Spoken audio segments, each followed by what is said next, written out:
Hello and welcome. You're listening to the Healthy Moving Podcast, the show that empowers you to exercise less, but move more so you will feel better.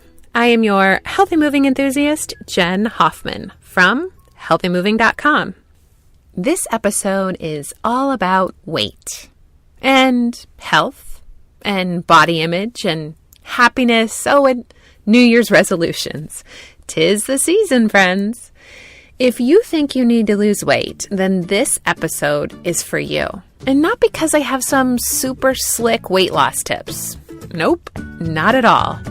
I'm actually going to lead you off the scale and into your body to be the best version of yourself.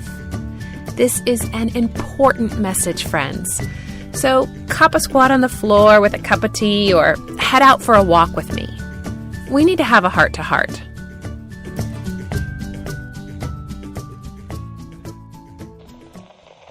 Nearly half of Americans make New Year's resolutions, and of those, almost 40% are related to weight loss. Many of us are now thinking about weight loss regimens to ring in the new year. The ball drops, the cheering stops. Then we steel ourselves for our resolutions. Weight loss is the top resolve. The Statistic Brain Research Institute says the number one New Year's resolution for 2015 was to lose weight. They also said the percentage of people who were successful in achieving their resolution, 8%. Guess what? I'm here to convince you not to resolve to lose weight this year. I don't care what the scale says. Please, for the love, do not set a New Year's resolution to lose weight. The scale doesn't measure what you think it does, and losing weight probably won't give you what you think it will. You think losing weight will improve your health, the whole weight as a measure of health argument. Body mass index, or BMI, is kind of the scale that people use to assess whether their weight is within a normal range. There was a great article on NPR a few years back, and I'll put a link for it in the show notes. But the article was called The Top 10 Reasons Why the BMI is Bogus. And basically, it revealed it as a 200-year-old hack. Body mass index, it doesn't take into account what makes up your weight. Like muscular athletes register as obese. But more than that, there are skinny people with bad metabolic health. They have high blood pressure or cholesterol or high blood glucose levels. But there are also people carrying around a few extra pounds who have normal numbers for all of those metabolic measures. Weight isn't a good tool for assessing the kind of nutrients you're getting, both nutrients from food and from movement. You know that couch potato friend of yours who can eat McDonald's every day for lunch and never passes on a dessert? But they also never gain weight? It just doesn't tell us a lot of good, detailed information about your true health. But maybe you think you want to lose weight because it'll make you feel better about your body. Maybe you have some negative body image stuff going on. We think if we get down to our ideal weight, we'll finally feel good about our body. But again, weight isn't a good predictor of who's going to feel good about their body and who doesn't. There are lots of skinny people with poor body image and many people who have beautiful curves that love their body. I think it is so important to focus on improving our health and our body image. I just know that focusing on weight is not the way to get there. And all too often, I see that when someone is obsessing over pounds, it can make their health and their body image worse. So, if weight isn't the measure, what can you resolve to do about your health and body image? I'm so glad you asked. How you feel is actually the earliest indicator of your health at the cellular level. If you want to improve your health, start to pay attention to how you feel. Where do you have chronic pain, like immobilizing back pain or regular foot, knee, hip, shoulder, neck pain? Maybe you have digestive issues going on, or horrible monthly cramps for the ladies, or of course the dreaded sneeze pee. Maybe your energy level is in the tanker and you have to use a lot of caffeine to get through the day. Pay attention to things like how frequently you take pain relievers or sleep aids. How are you sleeping at night? Is it easy to fall asleep and stay asleep? What about your mood or your stress level?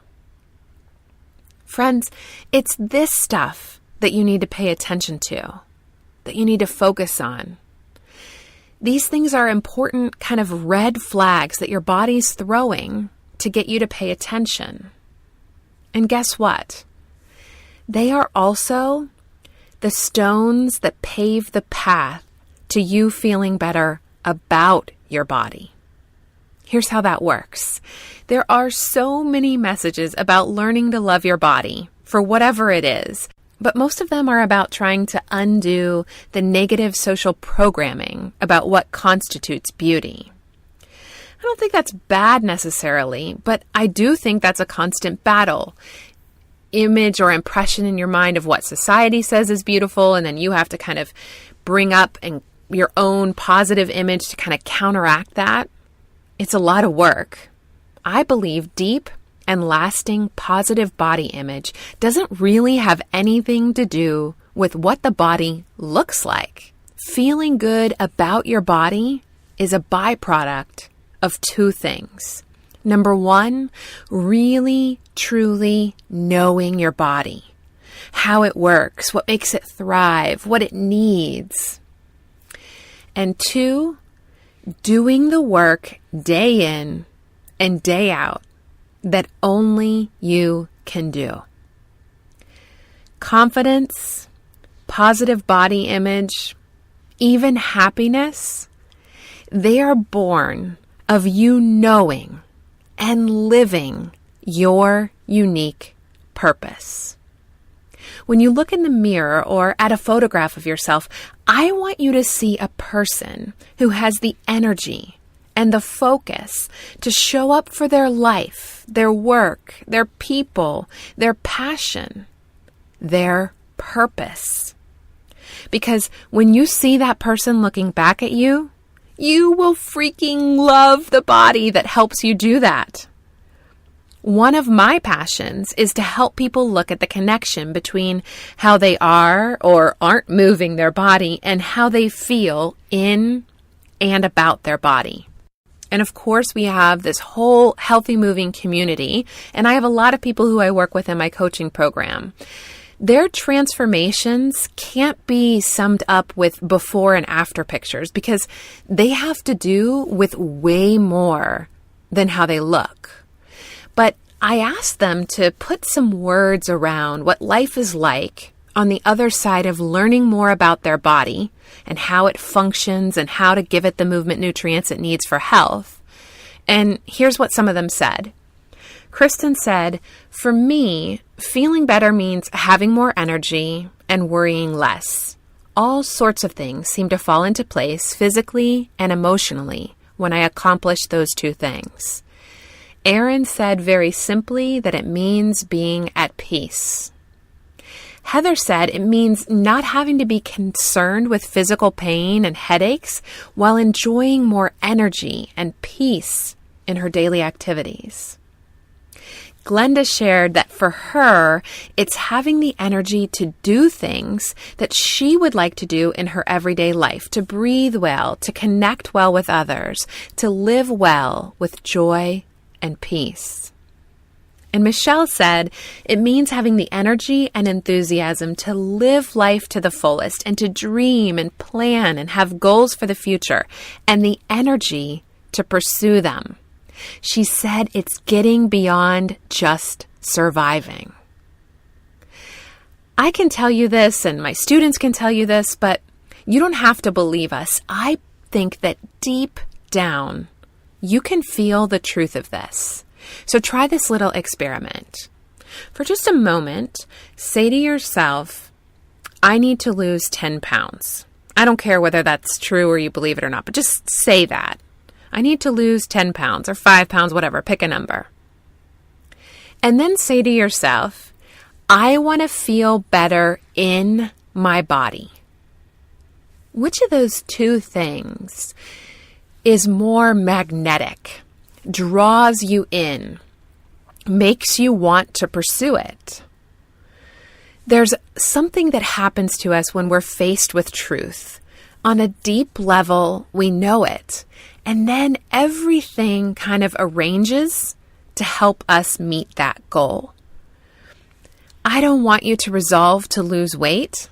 I do want you to improve your health and how you feel about your body, because I know there's something that you have to contribute to our world that we're relying on you for, that no one else can do. So yes, make a resolution or set a goal or just begin to take small steps, whether it's on January 1st or at 2 o'clock on whatever day it is that you're listening to this. Make feeling better in your body a priority, because it will help you do the thing that only you can do. It'll help you show up to life as the best version of yourself. I, of course, am happy to help and support you. If you say like, okay, I'm ready, I want to take some steps, I want to get to know my body, and I want to give my body the movement nutrients it needs to deal with some of the ways that I've been feeling that are not so great, then I have a challenge, a 30-day challenge that's starting on January 1st. I would love to have you join us. It's really simple. 5 minutes in the morning, I'm going to teach you something about your body and about how to get a movement nutrient you need while you live your life. And then several times throughout the day, you're just going to repeat that one simple exercise. And I'm going to even help you do it while you're doing the things you have to do at the office, in your house, folding laundry. I know how life is, and you can get the movement you need while you're living it. I'm going to show you how. If you're interested in joining me for that 30-day challenge, just go to healthymoving.com/30day. Or, of course, I'll have a link for signing up in the show notes at healthymovingpodcast.com. While I'm not super big on New Year's resolutions, I do love a fresh start, and I'm excited about seeing what 2016 holds for you on your journey. I'm going to be here to support you along the way. As always, if you're enjoying the show and maybe you can think of someone you love who needs to hear this message, send them a link. There's links over in the show notes at Healthy Moving Podcast to make sharing it super easy for you. And I would also greatly appreciate you taking the time to rate and review the show over in iTunes. I really value your feedback. Okay, until next time, friends, keep moving.